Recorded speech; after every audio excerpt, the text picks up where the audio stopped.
తెలంగాణ ప్రభుత్వం ప్రతిష్టాత్మకంగా ప్రవేశపెట్టిన కంటి వెలుగు పథకం రికార్డు సృష్టించింది.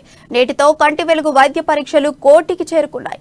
సదాశివపేట పర్యటనలో ఉన్న మంత్రి హరీష్ రావు కంటి వెలుగు శిబిరాన్ని సందర్శించారు. కోటి పరీక్షలు పూర్తయిన సందర్భంగా బెలూన్లను గాల్లోకి ఎగరవేసి కేక్ కట్ చేశారు. ఈ సందర్భంగా కోటి కంటి పరీక్షలు జరుపుకోవడం సంతోషంగా ఉందని, కంటి వెలుగు ద్వారా 29 లక్షల మందికి కళ్లజోడ్లు ఉచితంగా ఇచ్చామని తెలిపారు. వైద్య రంగంలో తెలంగాణ రాష్ట్రం అద్భుతమైన ప్రగతి సాధించిందని కొనియాడారు.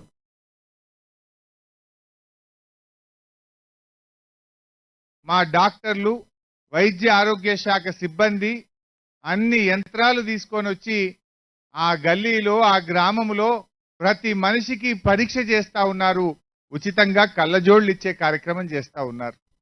ఇలాంటి కార్యక్రమం ఎక్కడ కూడా గతంలో జరిగినటువంటి పరిస్థితి లేదు. కానీ ఇలా దేశంలో మొదటిసారిగా ప్రజల దగ్గరికే ప్రభుత్వ ఆసుపత్రిని పంపించి కంటి వెలుగులు ప్రసాదించిండ్రు మన ముఖ్యమంత్రి కేసీఆర్ గారు. ఈ పథకం ప్రతిపక్షాలు సైతం మెచ్చిన పథకం.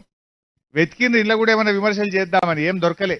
జనమంతా మెచ్చుకుంటున్నారు, ప్రజలంతా దీవెనలు ఇస్తున్నారని చెప్పి ఏమైనా మాట్లాడితే ఉల్టా అవుతుందేమో అని ప్రతిపక్షాలు సైతం మెచ్చుకున్న పథకం ఈ కంటి వెలుగు పథకం. పక్క రాష్ట్రాల ముఖ్యమంత్రులు కూడా ఇక్కడికి వచ్చి ఈ పథకాన్ని మెచ్చుకున్నారు. ఢిల్లీ ముఖ్యమంత్రి కేజ్రీవాల్ గారు, పంజాబ్ ముఖ్యమంత్రి మాన్ సింగ్ గారు కూడా వచ్చి ఈ కంటి వెలుగు అద్భుతంగా ఉంది, మేము మీ దగ్గర